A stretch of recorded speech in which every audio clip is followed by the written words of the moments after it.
The preceding program was paid broadcast. Any ideas, comments, and opinion expressed by the program hosts do not necessarily reflect the views and opinion of the station. The program and its producers are not affiliated with the station. Mga nagalambot naman sa inyo mapuluyan ini aton very special program nga ginatiguluan tinapay sa kabuhi. Inyo lang at Pastor Bert Alparaki nag-aagda sa inyo sa sulod sining 30 minutos. Sa mga bukas kita liwas ang Biblia sa pulong sa Diyos nga mo ini pagkaon sa atong galag. Salamat sa Diyos sa kailwayan nga ginagom naton sa aton pungsod nga makabukas kita sa pulong sa Diyos ka makapamalandong sini. Sa aton palatuntunan, tinapay sa kabuhi. Mga Salmo Kapitulo 70, versikulo 4, Psalm 70, verse 4. Magkalipay kag makasadya sa imo ang tanan nga nagapangita sa imo. Ang mga nagaigugma sa imo kaluwasan, magasiling-sing dalayon, dako ang aton Diyos. Okay, welcome gin mga kauturan sa aton broadcast.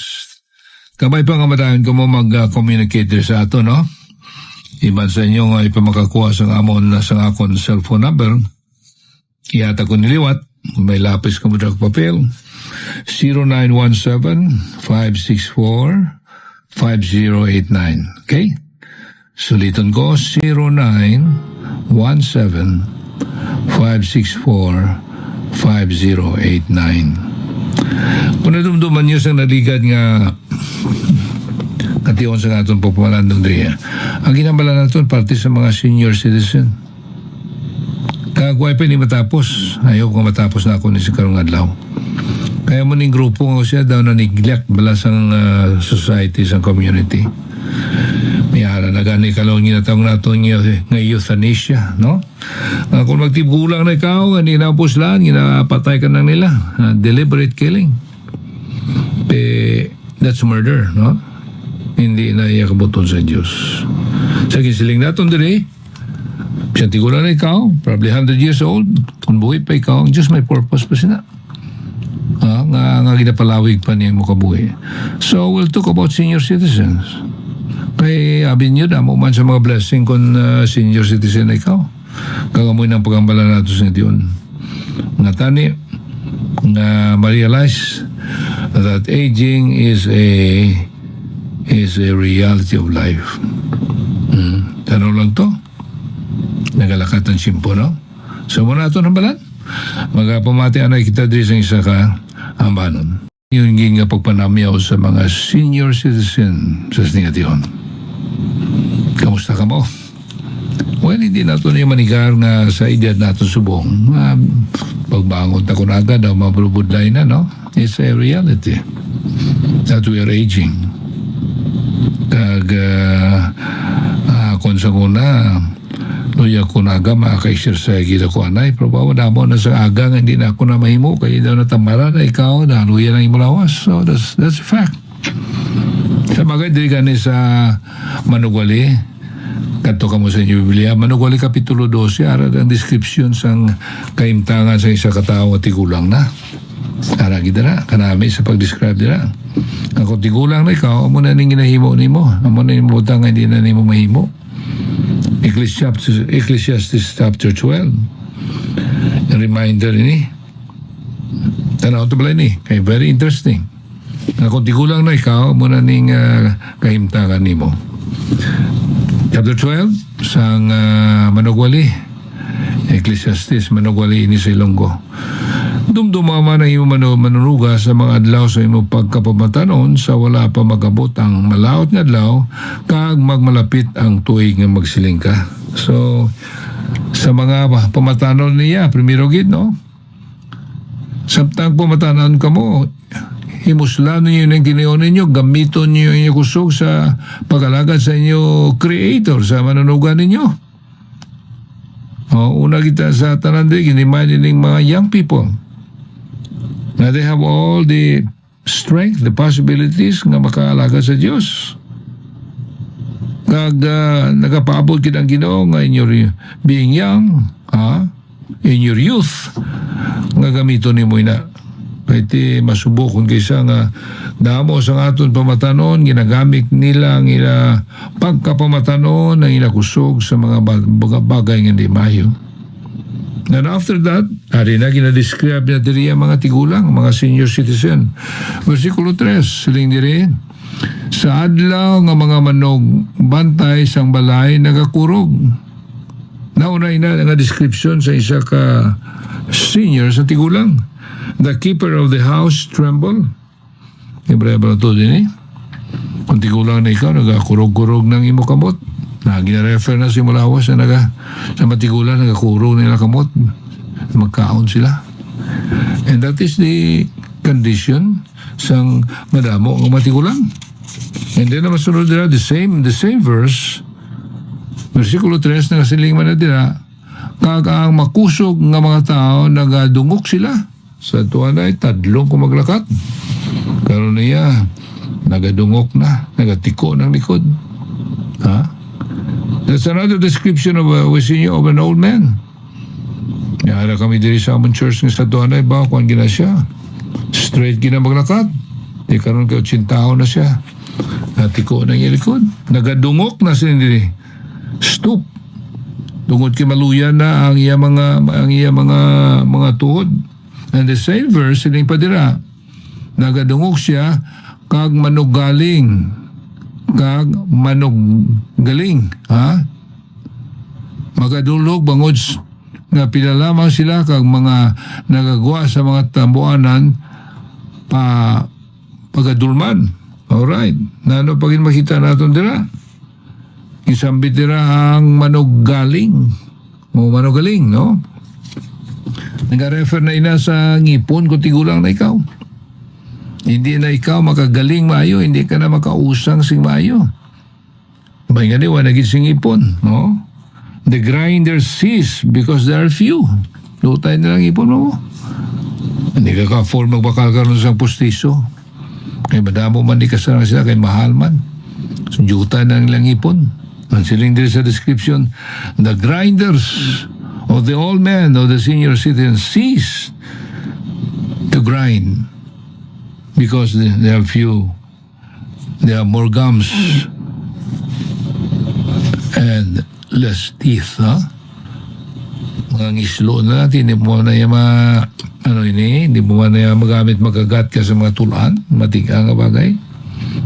That's the old man.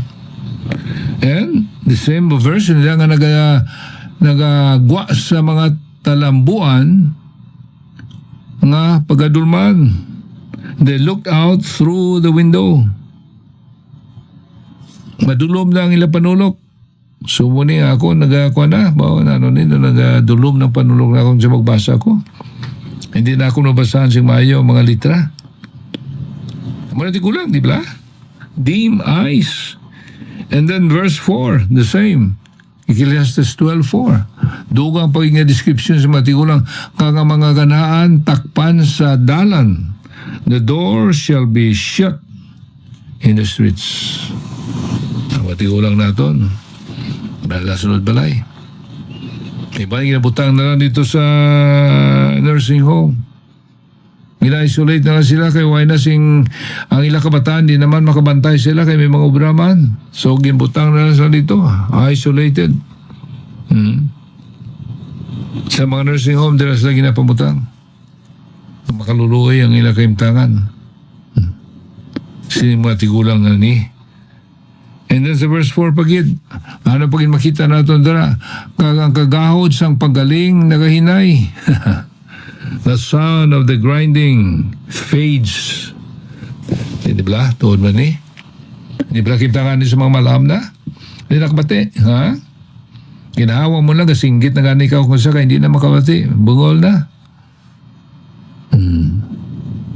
That is the situation. Kung magtigulang na ikaw. The sound of the grinding is law.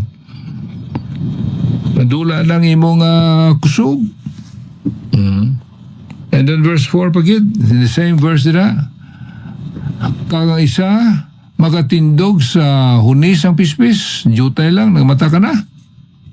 Kang tanan anak nga babae sang lanton paubson. Makatigulang ito, jutay lang agahod, nagabangon ikaw, nagamata ka, di ba? Kung the music shall be brought low, the hearing problem, and afraid of that which is high. Mga matag-as nga mga lugar, sa ginising nato sa verse 4, nahadlok na din siya magsaka, nga kugmat siya sa sa mataas, magakahadlok sila sa mataas. Kaya ako sa una, sang ubin pa ko, taklas ko sa mga matag-as nga mga building, panguha kami sang sang piso sa mga mayakusta, way lang, bawa sila makakuan Way ba lang, sang bata ka pa, saka sa matagas. Pero kung tigulang ka na, baw, nahadlok na ikaw kadto sa igad sa mataas ng building. May phobia na ikaw. Di mo na ginasiling diri. Nahadlok sa mataas ng mga duog. And sa verse 5, versikulo 5, another description diri, magkakahadlok sila sa mataas, kag ang mga kakugmat nanginyara sa dalanon, ang almendro nga kahoy magapamulak, ang tibakla manginlulan kag handom mawala. Bangod nga ang tao nakakadto sa ipuloyan nga dayon, kag mga manuglalaw nagalagaw sa mga dalan. So that's then man goeth to a long journey, katapusan kamatayon na. Kung sano kita kuhaon sa Ginoo ay kakibalo. Kani na anong himunta subong ang mga senior citizens. Agod nga ma-enjoy nato ng mga nabili naton nga matinion. We still can have the best years. Again, matunon tayo na. Acceptance. Just be happy nga muna nang imo kimtangan. Lord, just thank you that sa gyapon adi pa ko kag may mga butang pa ko mahimo. Hindi naton pag i-deny na.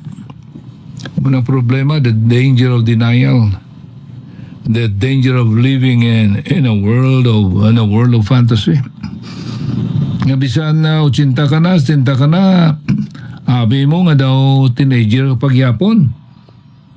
Tilawan mo pa akwat na isa kasako nga bugas nga balan mo nga hindi mo na madala.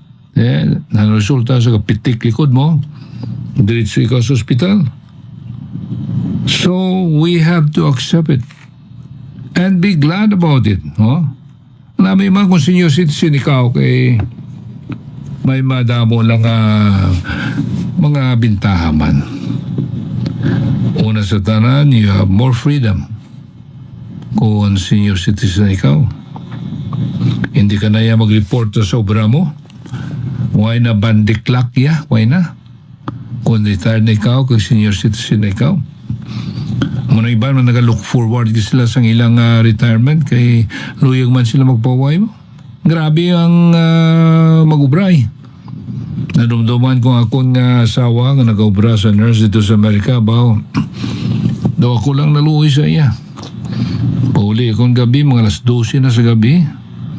Ubra pas balay. Namo pang limuson. Pagkaga, kinanglan, dito ka na, report ka na gidya, makapin pa sa Amerika, kinanglan, on time kayo sa imo trabaho. It's not easy. Obligado gid ikaw ya, you're enslaved to your work. Hindi kaya masilinga, una lang ka mo brada, sa alas 9 ko yung ma-report, alas 10, no, hindi na yung pwede. Kung ginbato na mo inang trabaho, ginasilduhan ikaw, pagka alas 8 dito na ikaw na iya.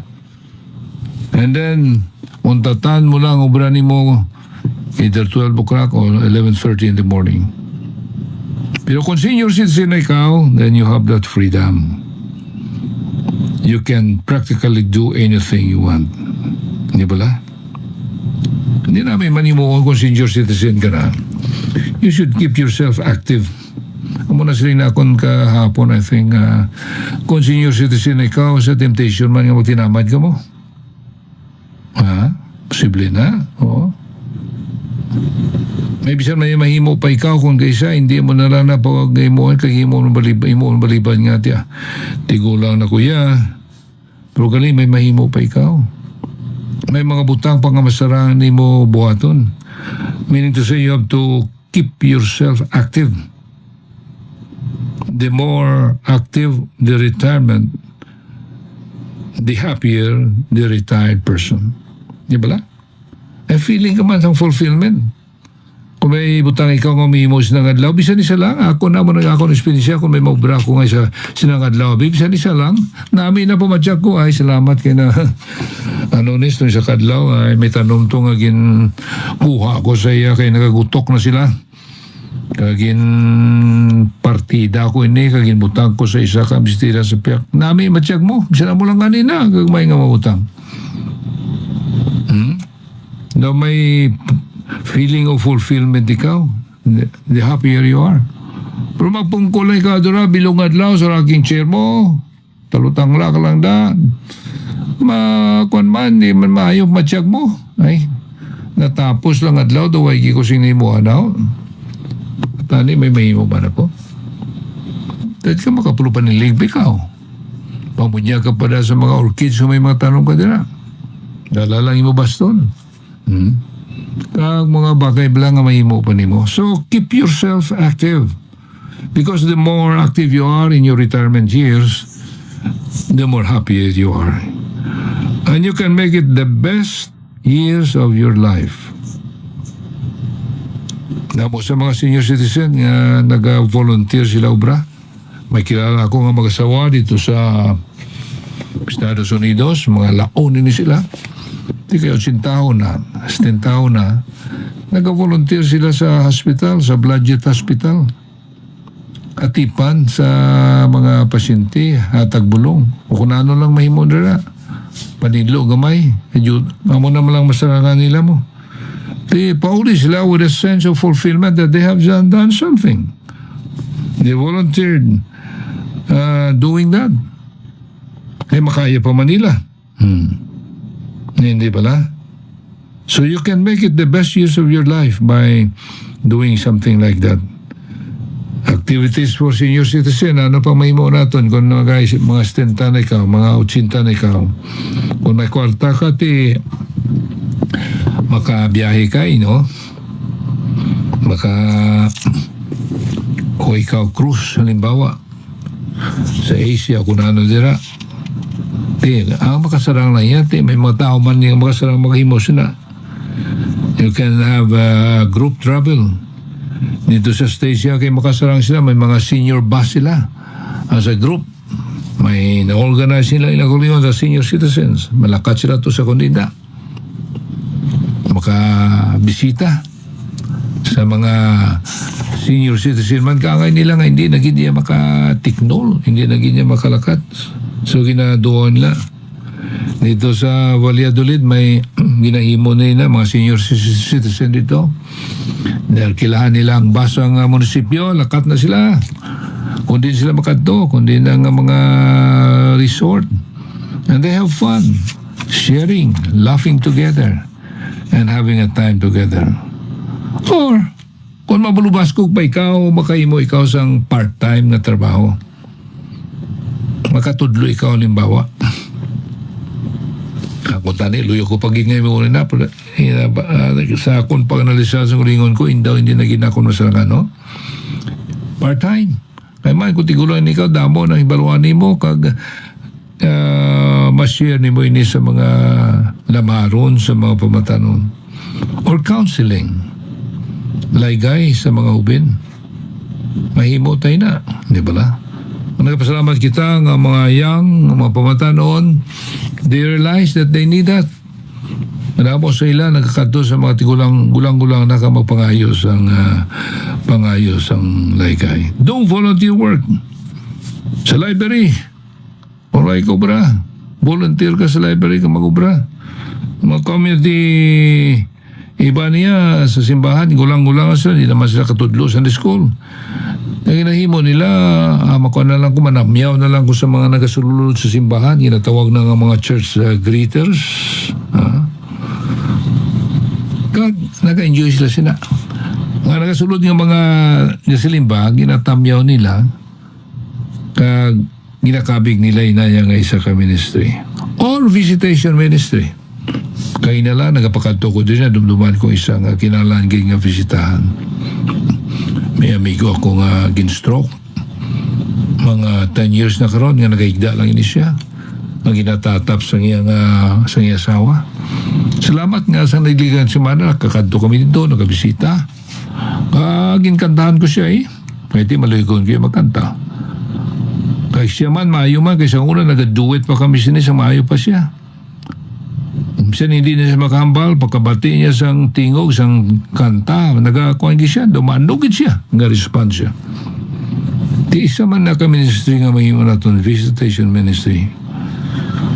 If you're really an old senior, not able to do much anymore, you get involved in prayer ministry. Kaya pangamuyo iya, siya nagahigda ikaw, di ka nakabangon, damo sa mga senior citizen natin, hindi na nakabangon mo. Hindi nakalakat. Kapag sila higdaan, isa ini kadako nga ministry nga mahimo nila. Pangamuyo ninyo yung pastor, pangamuyo ninyo mga opisyalis sa simbahan, pangamuyo ninyo mga activities ng church, kagiban pa gid. So, sa mga tigulang na gid, isa ini kamatahong gid nga mahimo nila getting involved in the prayer ministry. Isa man ka manami may nga bagay, ini gina-enjoy na ako ni ang pagsaulo sa mga versikulo, scripture memorization. Ang problema na ito, tigulan na kita, probably basa ko na karong adlaw, sunod ng adlaw na malipatan ko ng madamos ng basa na kon. Pero manami gali kung nagasaulo ikaw, halimbawa pagbasa ni mo sa scriptures, may matahom din ang versikulo nga nakita ni mo, memorize it. Kaya kung ginasaulo ni mo, nagatinala na iya sa imo panguna-una sa imo mind, nga makaremind na sa imo. Do it. Scripture memorization sa matahom yun. Hindi lamang ni sa matigulang, kundi sa mga hubin man. Ani mo nila ini. By doing so, you keep yourself strong spiritually from scripture memorization through Bible study. Iba sila nila, be as no bird. Bakasyon ikaw. Damo kabataan mo, iba dito sa Manila, sa Mindanao. Libutan sila kada tuig, Masyal ko to sa nami kung damo kabataan mo, kay damo man mabisitahan ni mo. Hindi ba? So ginahimo na sa madamo man nga mga parents. Kaya daw hindi bala boring nila pangabuhi kay ti. Tay, next year di ka na naman sa amon bakasyon ka naman di. Ang isa naman kabata, tay, di ka naman next year. Kaya nag-enjoy man ng matigulang sila to visit their kids and their grandchildren. And they can go home anytime. Kung sila pauli. O hindi mo na sila pagawiran. Di tayo pauli ka lang. Ito, puli na siya. Kaya luyag, nilaw siya sa ibalay mo. Kaya matahong pagid kung subong nga matigulang na kaya mabulubas kong buong ikaw. Matipon mo ang imo mga po kag hatag ikaw mga Bible stories. Wow mo nang naluyagan ko sa akong mga po. Magkanto ko sa Manila. Dayo nila na, Grandpa, please tell us another Bible story. Then naupos na ang akong Bible story. Nagaymo-himo na lang kung kaysa kay Wai nagid, upos na gid. But I can tell nga nag-enjoy ni sila gid. Isa ina sa manaming nga minisi sa mga lulo ka mga lula. Tell them about the Lord Jesus Christ. Tell them stories from the Bible. Kaya na hindi gid makuha sa ila. Spend time with your grandchildren. Are we doing that? Pag kung kuwaon na kita sa Ginoo, hindi nila matipatan si lolo nila, si lola nila sa mga stories ng ilang nabatian sa ilang grandparents. Another thing pagiging mahimo sa mga senior citizen is exercise. Kasi nila ako nga na mabudlay na kung tigulang na ikaw. Pero you still can have time for exercise. Isa sini, morning walk, sa aga. Ako niya sawa, mabulbas ko pa siya at sa age 77, gabait pa siya kada aga. Amo nang nagahimo, keep her strong. Alakat niya. Akon sa gabi, hindi man irregular, para ginamulatan niya akong gabi, maka-walking man ako. Kung makaya pa ni mo, you can go swimming. Enjoy swimming. Marami pag-ibala ko na senior citizen, ikaw ka may 20% discount na. Baka ka naming kaon ka. 20% discount for senior citizen. 12% discount sa VAT. Can go out and eat often. Iti, yutan lang bayaran mo mo. Maraming salamat sa Diyos, no? So we still can enjoy, can still make the best years of your life as senior citizen. Ang ginawa magpakamayagit sa inyo.